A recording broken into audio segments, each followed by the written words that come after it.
ವಾಲ್ಮೀಕಿ ಅಭಿವೃದ್ಧಿ ನಿಗಮದಲ್ಲಿ ಬಹುಕೋಟಿ ಭ್ರಷ್ಟಾಚಾರ ಪ್ರಕರಣದ ತನಿಖೆ ನಡೆಸ್ತಾ ಇರತಕ್ಕಂಥ ಜಾರಿ ನಿರ್ದೇಶನಾಲಯದ ಅಧಿಕಾರಿಗಳು ಇವತ್ತು ಬಳ್ಳಾರಿಯಲ್ಲಿ 4 ಕಡೆ ದಾಳಿ ಮಾಡಿದ್ದಾರೆ. ಸಂಸದರು ಹಾಗೂ 3 ಶಾಸಕರು.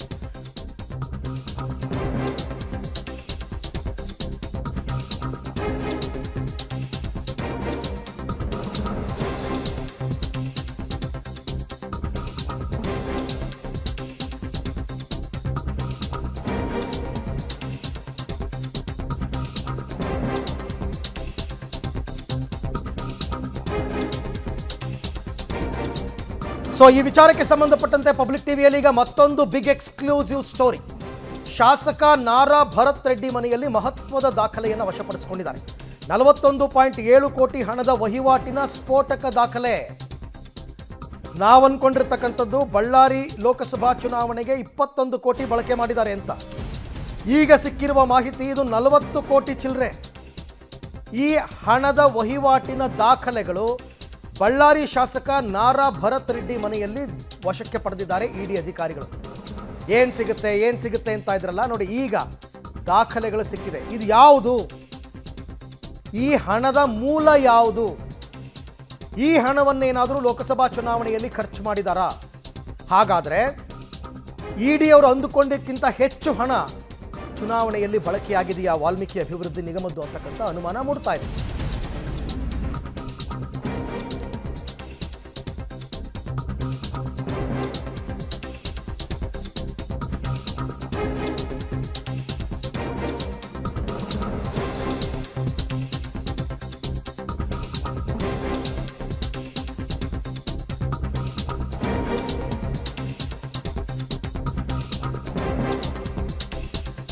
ವಾಲ್ಮೀಕಿ ಅಭಿವೃದ್ಧಿ ನಿಗಮದ ಭ್ರಷ್ಟಾಚಾರ ವಿಚಾರಕ್ಕೆ ಸಂಬಂಧಪಟ್ಟಂತೆ ಪಬ್ಲಿಕ್ ಟಿವಿಯಲ್ಲಿ ಈ ಕ್ಷಣದ ಬಿಗ್ ಬ್ರೇಕಿಂಗ್ ನ್ಯೂಸ್ ಮತ್ತು ದಾಖಲೆ ಸಹಿತವಾದ ಮಾಹಿತಿ.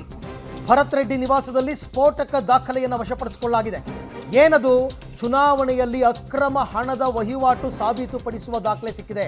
41.7 ಕೋಟಿ ಅಕ್ರಮ ಹಣದ ವಹಿವಾಟು. ಅದು ಭರತ್ ರೆಡ್ಡಿ ನಿವಾಸದಲ್ಲಿ ಕೈ ಬರಹದಲ್ಲಿ ಬರೆದಿರುವ ಹಣದ ವಹಿವಾಟಿನ ದಾಖಲೆ ನೋಡಿ. ಇಲ್ಲಿ ನೋಡ್ತಾ ಇದ್ದೀರಲ್ಲ, ಇದು ಇಡಿ ಅವರು ಇಂಚಿಂಚು ಶೋಧವನ್ನು ಮಾಡ್ತಾರೆ ಅನ್ನೋದು ಇದಕ್ಕೋಸ್ಕರನೇ. ಕೈ ಬರಹದಲ್ಲಿ ಬರೆದಿರ್ತಕ್ಕಂಥ ದುಡ್ಡಿನ ವ್ಯವಹಾರ ಇದು ಚುನಾವಣೆ ಸಂದರ್ಭದಲ್ಲಿ ಖರ್ಚು ಮಾಡಿದ ಹಣದ ವ್ಯವಹಾರ. ಲೋಕಸಭಾ ಚುನಾವಣೆ ಆಗೋಷ್ಟೊತ್ತಿಗೆ ನಾರಾ ಭರತ್ ರೆಡ್ಡಿ ಅವರೆಲ್ಲ ಶಾಸಕರಾಗೋಗಿದ್ರು.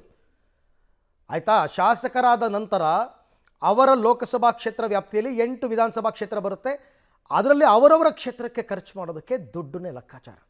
ಅದು ಹೆಂಗೆ ಅಂತಂದರೆ, ಶಾಸಕರಿಗೆ ದುಡ್ಡು ಬರುತ್ತೆ, ಶಾಸಕರಿಂದ ಅದು ಸ್ಟೇಷನ್ ಲಿಮಿಟ್ಸ್ಗಳಿಗೆ ಹೋಗುತ್ತೆ, ಬೂತ್ ಲೆವೆಲ್ನಲ್ಲಿ ಹೋಗುತ್ತೆ. ಯಾವ್ಯಾವ ಬೂತ್ಗೆ ಎಷ್ಟೆಷ್ಟು ದುಡ್ಡನ್ನು ಕೊಟ್ಟಿದ್ದೀವಿ, ಯಾವ್ಯಾವ ಸ್ಟೇಷನ್ ಲಿಮಿಟ್ಸ್ಗೆ ಎಷ್ಟೆಷ್ಟು ದುಡ್ಡು ಹಂಚಿಕೆ ಆಗಿದೆ, ಯಾವ ಊರುಗಳಿಗೆ ದುಡ್ಡು ಹಂಚಿಕೆ ಆಗಿದೆ, ಎಷ್ಟೆಷ್ಟು ಹಂಚಿಕೆ ಆಗಿದೆ, ಎಲ್ಲ ದಾಖಲೆಗಳು ನೀವು ನೋಡ್ತಾ ಇದ್ದೀರಲ್ಲ. ಇದೇ ಡಾಕ್ಯುಮೆಂಟ್ ಪಬ್ಲಿಕ್ ಟಿವಿಯಲ್ಲಿ ಎಕ್ಸ್ಕ್ಲೂಸಿವ್ ಡಾಕ್ಯುಮೆಂಟ್. ಈ ಎಲ್ಲ ವಿಚಾರಕ್ಕೆ ಸಂಬಂಧಪಟ್ಟಂತೆ ಮತ್ತಷ್ಟು ಮಾಹಿತಿ ನನ್ನ ಕೊಲೀಗ ಮುರಳೀಧರ್ ಅವರಿಂದ ಪಡೆಯೋಣ. ಮುರಳಿ, 21 ಕೋಟಿ ಬಳ್ಳಾರಿ ಲೋಕಸಭಾ ಕ್ಷೇತ್ರದ ಚುನಾವಣೆ ಸಂದರ್ಭದಲ್ಲಿ ಖರ್ಚಾಗಿದೆ ಅಂತಕ್ಕಂಥ ಲೆಕ್ಕಾಚಾರ. ಈಗ ಭರತ್ ರೆಡ್ಡಿ ಅವರ ನಿವಾಸದಲ್ಲಿ ಸಿಕ್ಕಿರೋದು 41.7 ಕೋಟಿ ಹಣದ ಲೆಕ್ಕಾಚಾರ. ಸೊ ಇದು ಯಾವುದು ಮತ್ತು ಈ ಹಗರಣದಲ್ಲಿ ಇದು ಎಷ್ಟರ ಮಟ್ಟಿಗೆ ದೊಡ್ಡ ಮಟ್ಟದ ಸಾಕ್ಷಿ ಆಗಬಲ್ಲದು ಅಂತ?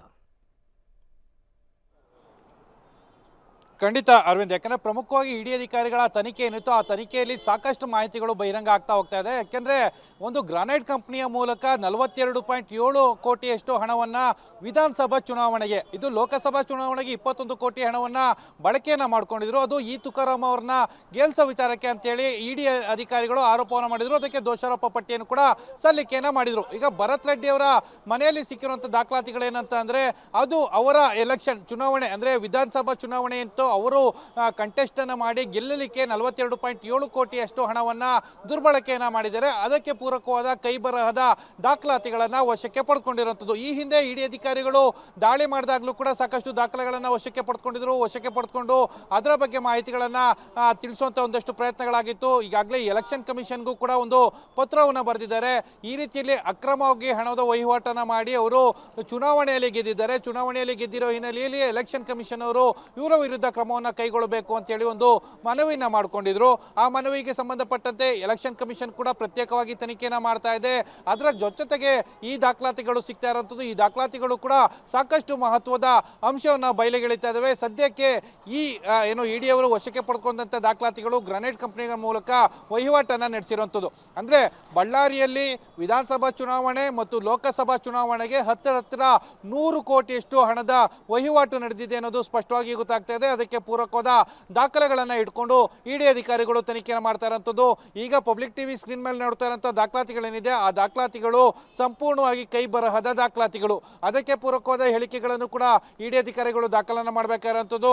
ಯಾರ್ಯಾರೋ ಬರೆದಿದ್ರು, ಅದಕ್ಕೆ ಭರತ್ ರೆಡ್ಡಿ ಅವರು ಯಾವ ರೀತಿಯ ಸ್ಪಷ್ಟನೆಗಳನ್ನು ಕೊಡ್ತಾರೆ, ಇದೆಲ್ಲದ್ರ ಬಗ್ಗೆನೂ ಕೂಡ ಈಗ ಮಾಹಿತಿಗಳು ಬಹಿರಂಗ ಆಗಬೇಕಾಗಿರುವಂಥದ್ದು. ಇಡಿ ತನಿಖೆಯಲ್ಲಿ ಇನ್ನೊಂದಷ್ಟು ಸ್ಫೋಟಕ ಮಾಹಿತಿಗಳು ಬಹಿರಂಗ ಆಗ್ತಾ ಹೋಗ್ತದೆ.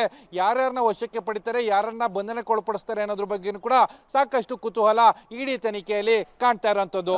ಹಾಗೆ ಸಂಪರ್ಕದಲ್ಲಿರಿ ಮುರಳಿ, ನಿಮ್ಮ ಜೊತೆ ಮತ್ತೆ ನಾನು ಮಾತನಾಡ್ತೀನಿ. ಸೊ ಅತ್ಯಂತ ಇಂಪಾರ್ಟೆಂಟ್ ಇಡಿ ದೃಷ್ಟಿಯಿಂದ ಈಗ ಸಿಕ್ಕಿರ್ತಕ್ಕಂಥ ಈ ಕೈ ಬರಹದ ಪತ್ರ ಡೀಟೇಲ್ಸ್ ಎಲ್ಲ ಇದೆ. ಅದರಲ್ಲಿ ವಾಲ್ಮೀಕಿ ಹಗರಣದ ಹಿಂದೆ ಮಹಾನಾಯಕ ಇದ್ದಾರೆ. ಯಾರದು? ಮಾಜಿ ಸಚಿವ ರಾಮುಲು ಅವರು ಗಂಭೀರ ಆರೋಪವನ್ನು ಮಾಡಿದ್ದಾರೆ.